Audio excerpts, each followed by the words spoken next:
Ini memang strategi ataupun teknik lama gitu kan, jadul. Tapi justru ini nanti akan menyelamatkan Anda di masa depan. Orang sudah terbiasa cashless gitu ya. Walaupun banyak di antara mereka juga less cash gitu ya, alias gak ada duitnya. Tapi poin pentingnya adalah kawan-kawan semua, buat siapapun Anda yang sekarang merasa diri gaptek, sadarilah bahwa gaptek itu adalah gagap teknologi, gak paham tentang teknologinya.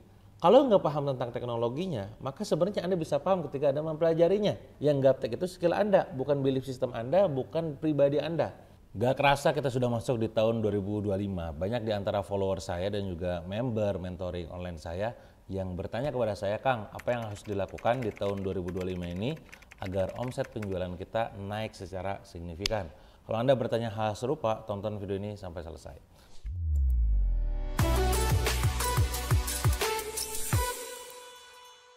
Oke teman-teman semua, di tahun 2025 ini pastinya banyak banget hal-hal baru yang akan muncul ya. Salah satu fenomena yang akan booming adalah tentang fenomena AI atau Artificial Intelligence. Bagaimana sekarang semua orang menggunakan AI untuk keperluan bisnisnya. Mulai dari scripting, editing video gitu ya, desain, dan masih banyak lagi. Tentu kalau bicara masalah penjualan, itu akan sangat membantu banget dalam melakukan produktivitas di tim kita di perusahaan. Nah, perihal tentang digital marketing ini sendiri gitu ya, ini adalah sesuatu yang berbeda. Bagaimana sekali lagi, kalau AI bicara tentang toolsnya, kalau digital marketing bicara tentang strateginya. Nah maka kalau misalkan Anda bertanya kepada saya apa yang perlu dilakukan di tahun 2025 ini, tentu balik lagi kita harus mulai concern ataupun fokus pada digital marketing. Bagaimana caranya? Pertama, pastinya kita harus tahu dulu kenapa ini menjadi sangat penting buat UMKM agar bisa scale up gila-gilaan ya. Menurut data Kementerian Koperasi dan UMKM gitu ya, lebih dari 60% UMKM di Indonesia belum memanfaatkan platform digital. Padahal semua akses digital sekarang sudah sangat mudah. Beda dengan pada saat saya dulu waktu mulai dunia digital marketing di tahun 2013. Mungkin aksesnya tidak semudah seperti sekarang. Bahkan untuk segi akses internet pun itu sekarang sangat mudah banget, tapi dulu mah ya challenging lah gitu ya, dan biayanya juga cukup mahal kalau dulu. Sekarang sangat-sangat mudah ada aksesnya dan sangat murah. Peluang buat Anda untuk memanfaatkan ini, jangan sampai Anda termasuk orang yang memang telat memanfaatkan platform digital dan digital marketing untuk akses di dunia online gitu ya. Nah padahal teman-teman semua, digital dapat meningkatkan efisiensi dan juga jangkauan pasar kita. Kalau kita melihat katakanlah strategi scale up, salah satunya adalah strategi penetrasi.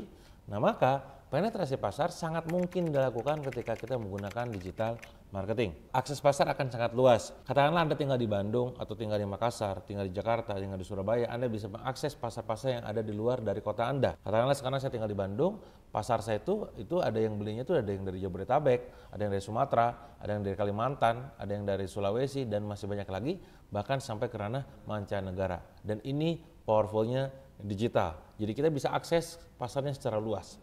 Nggak cuma sekedar tentang akses pasar yang sangat luas, tapi juga tentang efisiensi tentang operasional. Bayangkan kalau misalkan kita bikin bisnis offline, sewa tempatnya saja sudah pasti mahal. Belum aktivitas kalau misalkan kita aktivitas marketing, memasang baliho, billboard, macam-macam aktivitas offline marketing, itu biayanya sangat-sangat mahal.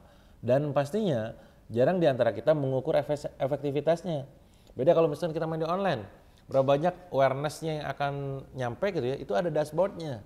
Berapa banyak ngeklik lewat link itu ada dashboard-nya gitu. Sementara sekarang kalau kita pasang spanduk, banner, baliho, umbul-umbul itu kita gak bisa tracking gitu ya. Nah nyambung ke poin ketiga, selain efisiensi biaya, juga tentang data dan analisanya. Bagaimana kalau misalkan sekarang di dalam offline kita tidak bisa grab datanya dan tidak bisa memberikan sebuah keputusan yang tepat. Oh ternyata hasil dari umbul-umbul itu sekian persen terhadap omset. Oh ternyata hasil dari banner ataupun brosur itu sekian persen, itu tidak bisa valid gitu. Sementara kalau misalkan online itu bisa valid. Oh dari Google sekian, dari Meta ataupun Facebook Ad dan Instagram Ad sekian, dari YouTube sekian. Itulah alasan kenapa akhirnya kita perlu masuk ke dalam dunia digital marketing di tahun 2025 ini lebih serius lagi. Pertanyaan muncul, bagaimana strategi yang efektif agar bisa benar-benar eksis dan juga laris di dalam digital marketing ini, terutama di tahun 2025. Kita harus buat website dan e-commerce-nya sendiri, karena itu adalah menjadi rumah kita pada saat jualan di online gitu ya. Walaupun balik lagi sekarang marketplace, TikTok dengan TikTok Shop-nya itu ada platform untuk jual belinya.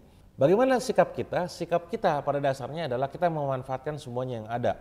Sing penting menghasilkan. Pastinya Anda bikin website Anda sendiri, apa.com-nya gitu ya, brandanda.com-nya gitu ya, plus memanfaatkan semua kanal medianya.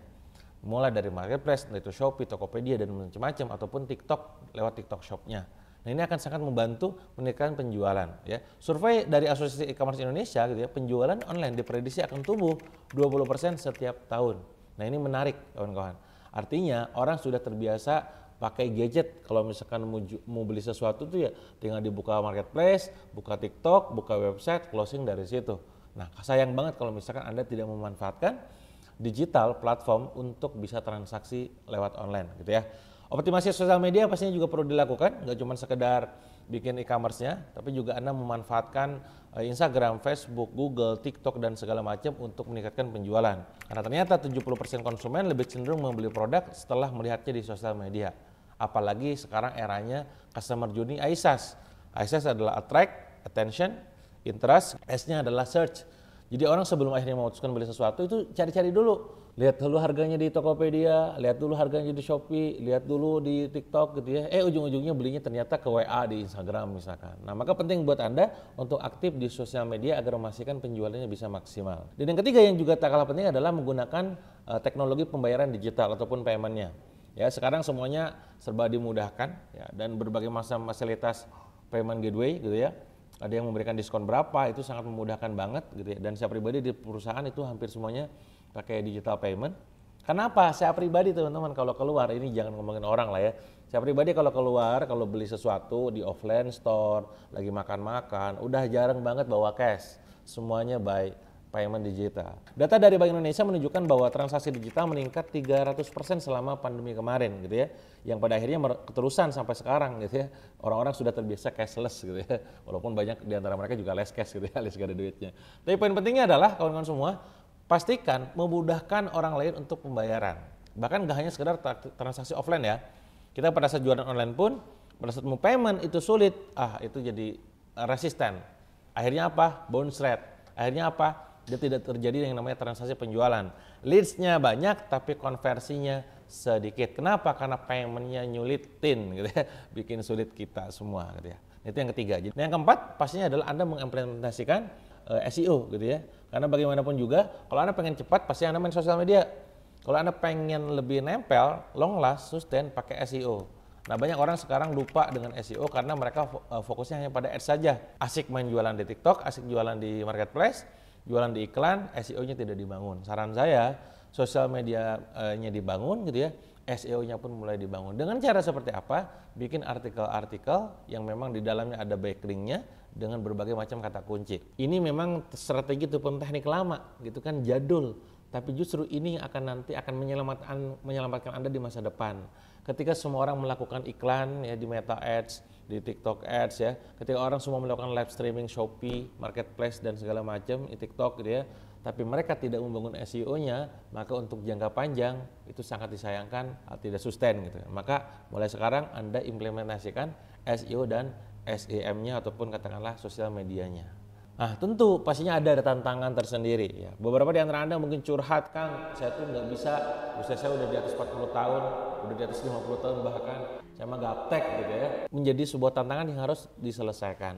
Buat siapapun Anda yang sekarang merasa diri gaptek, sadarilah bahwa gaptek itu adalah gagap teknologi, nggak paham tentang teknologinya. Kalau nggak paham tentang teknologinya, maka sebenarnya Anda bisa paham ketika Anda mempelajarinya. Yang gaptek itu skill Anda, bukan belief system Anda, bukan pribadi Anda.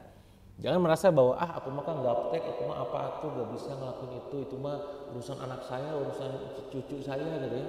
Ingat sekali lagi, yang gaptek itu skill Anda, bukan pribadi Anda. Artinya kalau Anda mengizinkan diri Anda untuk bisa belajar ilmu baru, doa sama Allah agar Allah mampukan memahami itu, insya Allah nanti juga akan paham. Ingat quote dari saya sering saya sampaikan, orang gaptek akan jadi melek kalau dia praktek. Bahkan orang newbie yang praktek itu bisa mengalahkan orang mastah yang malas gitu kan. Nah, ini poin penting buat Anda semua. Jadi sekali lagi, tantangannya adalah gaptek, maka solusinya adalah Anda harus tekun. Anda harus terus belajar, giat, rajin, ulet, jangan berhenti. Tantangan kedua adalah biasanya mereka selalu berasa tentang kurangnya modal. Ingat teman-teman semua, ketika berbisnis, modal adalah sebuah alasan klasik. Dan menariknya adalah dalam dunia digital seperti sekarang, modal itu bisa diakalin dengan cara apa? Anda bisa dropship terlebih dahulu, Anda bisa jadi affiliate, ya. Anda bisa negosiasi dengan para vendor Anda untuk memberikan produk terlebih dahulu, nanti dibayar di belakangan gitu ya. Atau bahkan Anda bisa jual ke pasar dengan cara inden ataupun pre-order. Ada banyak banget solusi. Jadi kalau Anda sekarang menganggap bahwa diri aku kurang modal, bukan kurang modal, tapi kurang ilmu ya, ilmu negosiasi dengan vendor, ilmu jualan ke calon konsumer ya. Maka sekali lagi belajar ilmu negosiasi, belajar ilmu jualan, dan bila perlu Anda belajar ilmu syirkah. Kalau Anda pengen berkolaborasi dengan orang lain gitu ya, orang lain nanamkan modal kepada Anda eksekusi dalam bisnisnya. Jadi sekali lagi, masalah modal ataupun tantangan modal bisa sangat disolusikan kalau kita punya ilmunya, ilmu negosiasi, ilmu jualan, dan ilmu syirkah ya. Yang ketiga adalah seringkali menjadi tantangan, menjadi hambatan, ketakutan adalah tentang keamanan data. Nah makanya kenapa kawan-kawan semua, saya mengencourage Anda, gak cuma sekedar jualan di marketplace, gak cuma sekedar jualan di TikTok, Anda perlu punya platform sendiri ya. Anda bisa punya platform yang Anda bikin sendiri. Kalau katakanlah Anda sekarang hire orang developer, Anda hire orang engineer, bikin platform, bikin website Anda sendiri, e-commerce sendiri, sehingga semua data Anda pegang sendiri, tidak dipegang orang lain ataupun pihak ketiga. Nah sekarang kalau Anda jualan di marketplace, jualan di TikTok, ya wajar dong kalau misalkan datanya mereka ambil gitu ya, datanya mereka gunakan, ujung-ujungnya nanti dipakai bikin produk yang lain yang sesuai dengan nama mereka, ya lagi-lagi kita numpang. Nah maka saya mengencourage Anda untuk bikin website sendiri. Ada banyak platform di luar sana untuk bikin website sendiri, silakan Anda cari tahu sendiri. Termasuk juga kalau misalkan Anda bikin nih, pengen banget bikin program affiliate, sekarang lagi eranya affiliate marketing, eranya referral system, Anda juga bisa gunakan salah satu platform saya yang bernama sujoli.co.id untuk bisa bikin sistemnya. Dan itu nantinya apa? Datanya insya Allah akan sangat aman karena Anda semuanya pegang datanya sendiri ya. Bahkan Anda tidak harus bayar kayak revenue sharing kepada platform, sebagaimana Anda jualan di marketplace, ada berbagai macam biaya yang tiba-tiba muncul tengah jalan gitu ya. Ini tidak ada insya Allah ya. Jadi sekali lagi saya sarankan untuk punya website sendiri, punya platform sendiri. Tentu kalau Anda pengen bikin platform affiliate, pakai Sujoli yang akan saya share linknya di kolom chat ataupun deskripsi ya. Itu teman-teman ya. Jadi hal itu yang perlu Anda perhatikan kalau Anda pengen eksis di tahun 2025, pengen meningkatkan penjualan di tahun 2025 gitu ya, terutama dalam masalah digital marketingnya. Kalau Anda punya pertanyaan yang pengen ditanyakan, silakan aja langsung komen di kolom komen.